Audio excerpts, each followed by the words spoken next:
नमस्कार जी। इस समय है मेरे साथ जयपुर से पवन गुप्ता सर। पवन जी, आपका हार्दिक स्वागत है। जैसे मैंने आपको कहा कि बात करें, तो मैंने एक यूट्यूब चैनल शुरू किया है जहां पर मैं हर लोगों से बात कर रहा हूं आने वाले मुंबई को लेकर, और मुंबई नई मुंबई की तरफ किस तरह से लोग जा रहे हैं, किस तरह से वहाँ पर इंफ्रास्ट्रक्चर बढ़ रहा है, आईटी कंपनियाँ, बहुत सारी कंपनियाँ आ रही, डेवलपमेंट हो रहा है। महाराष्ट्र गवर्नमेंट भी उसके तरफ विशेष ध्यान दे रही है, सेंट्रल के तरफ से भी बहुत सारी वहाँ पर बातें हो रही है। तो ऐसे में हमारे मुंबई से नवी मुंबई की तरफ बहुत सारे डेवलपर्स आ रहे हैं। उनमें राजस्थान का एक नामी ग्रामी, एक ऐसा नाम जो अपने आप में लोगों का विश्वास है, लोगों की पसंद है। और मैं समझता हूँ कि मैं जिस पसंद की बात कर रहा हूँ, रियासत की। सर, पवन जी, हम जानना चाहेंगे क्या है रियासत। आप मुंबईकरों को बता सकते हैं कि हम लोग काफ़ी दिन से सुन रहे हैं रियासत रियासत रियासत। ये रियासत क्या है और किस तरह से आप लोगों ने शुरुआत की है, और मुंबई में आपका आने का क्या विज़न है। आप हमारे मुंबईकरों को हमारे यूट्यूब चैनल के माध्यम से देश प्रदेश के लोगों को बता सकते हैं। बिल्कुल। सबसे पहले तो मैं आपका धन्यवाद करना चाहूँगा राजन जी, आपने मुझे बुलाया। धन्यवाद सर। और अभी मैं रियासत के बारे में आपको बताता हूँ जी। एक्चुअली में जो बेसिक हमारी जो मदर कंपनी है वो है गोकुल कृपा। अच्छा। और इसकी हमने जो नींव रखी थी वो रखी थी हमने 23 जून 2012 को जयपुर राजस्थान में। अच्छा। है ना। और करीब फिर इसके बाद हमने वहाँ करीब 150 प्रोजेक्ट हमारे डेवलप किए, है ना। और अभी भी हमारे रेगुलर वहाँ प्रोजेक्ट चल रहे हैं। और अभी जो है हमने 5 जून 2021 को रियासत का जो एक बार इस्टेब्लिश किया। इनके जो ऑनर हैं मिस्टर सुमेर सिंह सैनी जी, उन्होंने मतलब पर्यावरण दिवस वाले दिन इसकी नींव रखी। क्या बात है, क्या बात है। और सर बहुत विजनरी हैं। सर का विजन बहुत बड़ा है। उन्होंने कहा कि भाई देखो, जयपुर तो अपना है ही, राजस्थान चल ही रहा है, क्यों ना अपन बाहर भी मूव करें। आज जो हम जयपुर में जो लोगों को उनका घर दे रहे हैं, ऐसे ही क्यों ना हम बाहर के जो हैं जितने भी सिटीज़ हैं उनको भी ये चीज़ हम दें। तो इसलिए सर ने जो है सबसे पहले अपना बेंगलोर, फिर इसके बाद हैदराबाद उसका सर्वे किया। उसके बाद सर ने मुंबई में ही सर्वे में रखा। तो मुंबई सबसे सही जगह लगी, क्योंकि यहाँ पर जो है एक आर्थिक नगरी है। और ये मतलब जो लोग यहाँ पर फ्लैटों में रह रहे हैं वो उनको कभी ऐसी चीज़ मिली ही नहीं जिसके वजह से वो अपना खुद का घर बना सकें। तो इसको लेके जो सर है जयपुर से, राजस्थान से मुंबई आए। अच्छा, एक चीज़ मैं जानना चाहूँगा पवन जी, जैसे आपने बताया कि रियासत काफ़ी सालों से इस्टेब्लिश है, तो लगभग आपको इस रियल एस्टेट में कितने साल का अनुभव है। मेरे को करीब 6 साल यहाँ हो गए। और मैं कंपनी का बिजनेस पार्टनर सेल्स हूँ। और यहाँ पर ये मान के चलिए 6 साल का मेरा बहुत अच्छा अनुभव रहा है। अभी तक मेरे जितने भी लोग मेरे से जुड़े, जिनको भी मैंने कहीं ना कहीं उनका घर दिलवाया या फिर उनका इन्वेस्टमेंट कराया, तो वो आज उनको बहुत अच्छा रिटर्न मिला है इन्वेस्ट करने वालों को। और घर जिन्होंने बनाया उनको सारी सुविधाएं मिल गई। नहीं, मेरा कहने का मतलब है कि जो रियासत मुंबई में आई है, बिल्कुल, हाँ, है ना। रियासत, आप देखिए, हम लोग चाहते हैं लोगों को बताए कि रियासत नवी मुंबई को क्यों चुना है। हाँ, हाँ, और रियासत जो इंफ्रास्ट्रक्चर है, हाँ, ये कंपनी आज आप समझ सकते हैं कि मुंबई में बहुत सारे नामी ग्रामी बिल्डर्स हैं।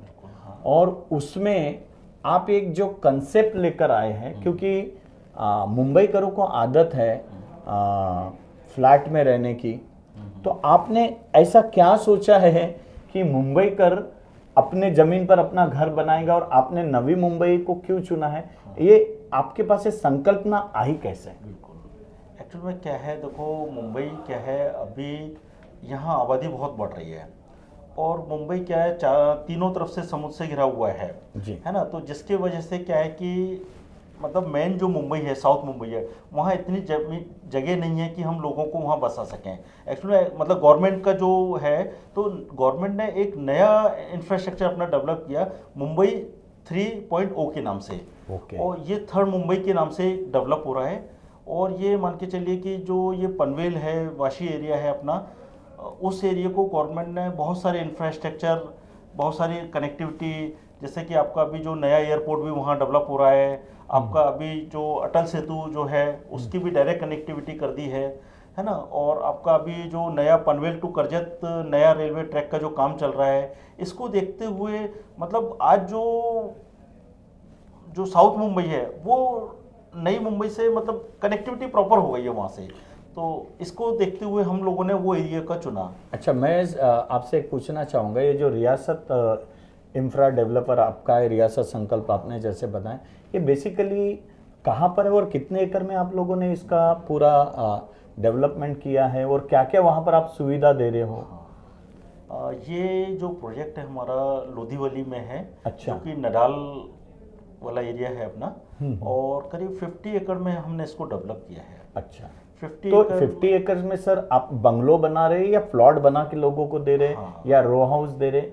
कैसी आपकी संकल्पना है? एक्चुअल में इसको हमने 2 पार्ट में डिवाइड किया है। अच्छा। एक तो हमारा 37 एकड़ है और दूसरा हमारा 13 एकड़ में है। ओके। जो पहला जो फेज है हमारा वो रियासत संकल्प के नाम से है। ओके। इसमें करीब हमने 325 प्लॉट हमने डेवलप किए हैं, है ना। और दूसरा जो फेज है वो हमारा संकल्प मेडोज के नाम से है, वो करीब 140 प्लॉट हमने वहाँ पर डेवलप किए हैं। यहाँ पर एक्चुअली में हम क्या है, जो सारी बेसिक फैसिलिटी होती है वो यहाँ प्रोवाइड करा रहे हैं, है ना। तो उसकी वजह से जैसे कोई भी अगर अपना मकान बना के वहाँ रहना चाहे तो उसको कहीं भी कोई दिक्कत नहीं होती। आज जैसे मल्टी में सारी एमिनिटीज़ मिलती हैं, उसको क्लब हाउस भी मिलता है, उसको आपका स्विमिंग पूल भी मिलता है, मंदिर भी है, वही सारी फैसिलिटी हम यहाँ पर बेसिक हमने दी हुई है। अच्छा, एक मेरा सवाल है, क्योंकि मेरी बात पूरे देश प्रदेश में लोग सुन रहे हैं इस चैनल के माध्यम से, मेरे चैनल के माध्यम से, मैं एक चीज़ पूछना चाहूँगा पवन जी कि मुंबई में घर लेते समय, फ्लैट लेते समय या ज़मीन जुमला का जो भी मामला होता है, क्योंकि मेरा ऐसा सोचना है कि 2 ही सेंसिटिव विषय होते हैं हमारे जीवन में, एक बेटी और दूसरा ज़मीन। इनसे बड़ा हमारा बहुत नज़दीक का, घनिष्ठ और बड़ा आत्मा से जुड़ा रिश्ता होता है। तो आप बताएंगे, क्योंकि मुंबई का डर जाता है किसी के पास जाने के लिए, इन्वेस्टमेंट करने के लिए, तो क्या मुंबई कर आपके पास किस विश्वास में आए कि जो आपके पास आपके रियासत संकल्प में वो अपने ज़मीन पर अपना घर बनाए? ऐसी क्या एथिक्स है, ऐसी क्या योजना है जो रियासत में लोग आपसे प्लॉट खरीदे? बहुत अच्छा सवाल पूछा है आपने जी। एक्चुअल में क्या है, देखो हर आदमी क्या है, उसकी मेहनत की कमाई होती है। बिल्कुल। और वो चाहता है कि मेरी इस कमाई का मतलब सही जगह ही जाए। मतलब देखो अगर वो घर देख रहा है तो उसको घर के हिसाब से ज़मीन मतलब अपनी प्रॉपर्टी मिल जाए, या फिर वो कहीं इन्वेस्ट कर रहा है तो उसके हिसाब से उसको सही जगह। तो इसमें क्या है कि उसको सर्च करना पड़ता है कि भाई मतलब पुराना फीडबैक देखना है कि भाई कंपनी कब से काम कर रही है, अभी तक कंपनी ने जो प्रोजेक्ट दिए हैं वो प्रॉपरली डिलीवर हुए हैं या नहीं हुए हैं टाइम से, या वो किस मतलब क्या उसकी लीगलिटी है, क्या उसकी ट्रांसपेरेंसी है, ये सारी चीज़ें देखते हुए उसको मतलब देखना चाहिए। मेरा कहना है कि रियासत सारे लीगल डॉक्यूमेंट्स 7/12 NATP यानी आप मतलब बताइए। आज हमारे जो प्रोजेक्ट हैं इसमें हम उनको प्रॉपर 7/12 इंडिविजुअल प्लॉट का 7/12 करके दे रहे हैं, है ना। उनको MSRD से हमारा प्रोजेक्ट अप्रूव्ड है, रेरा रजिस्टर्ड है। मतलब लीगल के मामले में कोई भी हमें ये नहीं कह सकता कि आपकी कहीं कोई कमी है, क्योंकि हर चीज़ हम एकदम ट्रांसपेरेंसी है, हमारी फिक्स रेट पे हमारा काम है। अच्छा, हाँ। आप मुंबई में फिक्स रेट बेच रहे? बिल्कुल। ये तो बड़ा अद्भुत विषय लग रहा है। क्योंकि हमारे यहाँ हम जब भी खरीदने जाते हैं बिल्डर से, तो बिल्डर तो कहता है कि आप आ जाइए, हम लोग देख लेंगे। लेकिन ये तो बड़ा मुझे एक गंभीर विषय भी लग रहा है और सोचने जैसा कि क्या सही में लोग आपसे फिक्स रेट में ले रहे हैं प्रॉपर्टी? बिल्कुल। अभी तक हमारा जो है कॉन्सेप्ट है, अभी इससे नहीं, हम लोग 12 साल से फिक्स रेट पे ही अपना माल बेच रहे हैं। अच्छा, हाँ। यानी 2 रुपए कम नहीं, 200 कम नहीं, बिल्कुल। जो रेट आपने तय किया पहले आदमी से लेके आखिरी आदमी तक। बिल्कुल। हाँ, सही में? हाँ जी, हाँ। अरे वाह, ये तो बहुत अच्छी बात है। यानी लोगों के साथ यानी पूरा न्याय होगा। यस। अच्छा, एक और चीज मैं पूछना चाहूंगा कि इस परिसर में जो आपने ये जो रियासत संकल्प बनाया है और आपका एक टाउनशिप बनाए, यहाँ पर किस तरह की सुविधा है? और जैसे लोग आए, देखकर जाए, अपने परिवार के साथ सेकंड हाउस बनाए या फर्स्ट हाउस बनाए, तो आपने ऐसा क्या रखा है रियासत में कि लोग आपके पास आएंगे? अभी सबसे बड़ा देखो बेसिक जो हमने जो हमारा जो लैंड पार्सल है वो मतलब हमने सारी चीज़ों को देखते हुए कि भाई क्या कनेक्टिविटी होनी चाहिए आपकी, मतलब अगर कोई लोकल ट्रेन है वहाँ से या फिर आपका एयरपोर्ट है वहाँ से, तो ये सब को देखते हुए हमने वो एरिया डेवलप किया है। मतलब जो हमारा जो लैंड पार्सल है वो ऑन द रोड है, कनेक्टिविटी प्रॉपर है। और अगर देखा जाए लोकल ट्रेन से हमारी जो कनेक्टिविटी रहेगी चौक स्टेशन से वो मात्र 5 मिनट की दूरी पर है ना। और लगभग एयरपोर्ट अपने प्रॉपर्टी से कितना? करीब हमारा 25 मिनट्स की डिस्टेंस पे हमारे एयरपोर्ट से कनेक्टिविटी रहेगी। अच्छा, ये पूना भी आने जाने के लिए बहुत सुविधाजनक हाँ, होगा ना? बिल्कुल, मतलब जो ये है पूना और मुंबई को दोनों को कनेक्ट कर रहा है। अच्छा। और अभी जो नया गवर्नमेंट ने जो ट्रांस हार्बर लिंक बनाया है वहाँ से हम करीब हमारा 30 मिनट की ड्राइव पर ये प्रोजेक्ट है। तो मुझे लगता है कि पूना वाले भी आपके पास आके काफी इन्वेस्टमेंट हाँ, कर हाँ, सकते बिल्कुल, हैं। पूना- तो रियासत ने बहुत अच्छी तरह, अच्छा वहां पर एमिनिटीज आपने किस तरह से लोगों को अट्रैक्शन करने के लिए रखी है या लोगों के लिए सुविधाजनक बना के दी है कि जमीन पर अपना घर तो बनाएंगे लेकिन बच्चों के लिए खेलने के लिए, माता पिता के लिए घूमने के लिए, मंदिर वंदिर ये सब सुविधा रखी है आपने? हाँ, एक्चुअली हमने उसमें एक तो जैसे हिंदू टेम्पल है हमारा, अच्छा। जैन टेम्पल हम वहाँ बना रहे हैं, है ना। दूसरा भी हमने एक क्लब हाउस भी बनाया है। क्लब हाउस में आपका जैसे इंडोर जिम की हमने उसमें दी है। अच्छा। प्लस करीब 250 से 300 आदमी वहाँ कोई भी अपना छोटा मोटा फंक्शन कर सकते हैं। तो वो सारा हमने गैदरिंग होने के लिए पूरा व्यवस्था की हुई है ना। दूसरा क्लब हाउस के ऊपर हमने एक मल्टी आपका जो मेडिटेशन हॉल है वो भी हमने बनाया है। अच्छा। और दूसरा हम स्विमिंग पूल वहाँ दे रहे हैं, है ना। दूसरा हम बच्चों का प्ले एरिया है, आपका अच्छा, हिल वॉच टावर है। आपने बताया बच्चों के लिए पाठशाला भी। बिल्कुल।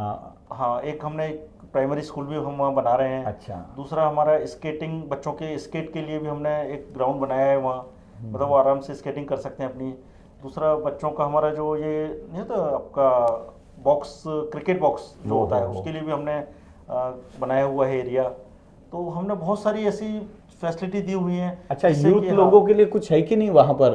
क्योंकि पेरेंट्स को बच्चे लोग बोलेंगे अरे पापा आपने कहाँ पर लिया, क्या किया, तो कुछ यूथ जनरेशन के लिए कुछ है ऐसी हाँ, वहां पर ओपन हमने आपका जो थिएटर है वो भी हमने वहाँ डेवलप किया हुआ है। अच्छा। तो वो आराम से मतलब उसका एंजॉय ले सकते हैं। अच्छा, और दूसरी चीज़ मैं एक आपसे पूछना चाहूँगा कि रियासत का जो आपका ये सफ़र आपने जयपुर से मुंबई तक लाया है, तो यहाँ पर जो आप ही लोग एसोसिएट है पूरे, है ना? बिल्कुल। दूसरे लोगों को इसमें ये नहीं, यानी खास करके ग्राहक का आपने पूरा ध्यान रखा है कि उनको वाजिब दाम पर और सारे जो भी आपके रूल्स रेगुलेशन पेपर है वो पूरे अपडेट रजिस्ट्री के साथ आप करके देते हैं।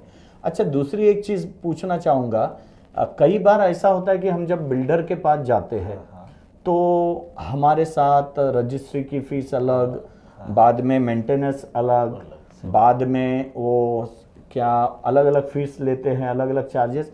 आपके किस तरह से चार्जेस है जो लोगों को अफोर्डेबल रहे, लोग आपके पास है, ऐसा क्या रियासत ने सोचा लोगों के लिए? एक्चुअली में हम लोग क्या है, कंपनी बेसिकली जो भी डेवलप करती है वो इन हाउस है सारा चीज़ें उनकी। अच्छा। है ना। तो मतलब कोशिश ये करती है कि कम बजट में और अच्छी चीज़ हम लोग कस्टमर को दे पाएँ। और अभी हमने जो जिस तरीके से आप बता रहे हैं कि रजिस्ट्री वगैरह है, वो जो भी हमने उसमें प्राइस में हमारा 5 साल का मेंटेनेंस हम दे रहे हैं, प्लस उसमें रजिस्ट्री का भी चार्ज क्लाइंट को नहीं लगेगा, और उसमें सारी चीज़ें आपको इंक्लूड होके ही आपसे हम पैसे ले रहे हैं मतलब उसमें। अच्छा, तो रियासत यानी पूरा एक कॉम्बो पैक है। हाँ, लोगों के लिए एक बहुत अच्छा प्लेटफॉर्म है रहने के लिए, घर बनाने के लिए, और भी आपके कुछ प्रोजेक्ट बॉम्बे में आने वाले हैं? हाँ, इसके अलावा भी हमारे 2-3 प्रोजेक्ट पे वर्क चल रहा है। अच्छा। और जैसे ही ये प्रोजेक्ट हमारे करीब 70% तक हमारे सोल्ड आउट हो चुके हैं। क्या बात है, क्या और बात है। अभी मतलब करीब 15 अक्टूबर से हम रेट भी इसकी इंक्रीज करने जा रहे हैं। ओ हो। तो आज के इस सफ़र में बात करो में मेरे साथ पवन गुप्ता है, जिन्होंने रियासत इंफ्रा प्राइवेट लिमिटेड की हमको बहुत सारी जानकारी दी है, और रियासत किस तरह से पूरे मुंबई शहर में, नवी मुंबई में लोगों तक जा रहा है। और मैं अपने चैनल के माध्यम से रियासत को बहुत सारी शुभकामनाएं देना चाहता हूँ। आप इसी तरह अपने नए प्रोजेक्ट बनाते रहे, लोगों तक ये प्रोजेक्ट लेकर जाए। पवन जी, आपका तहे दिल से बात करो मेरे चैनल पे आने के लिए आपको तहे दिल से धन्यवाद। Thank you so much. जय हिंद, जय श्री कृष्ण।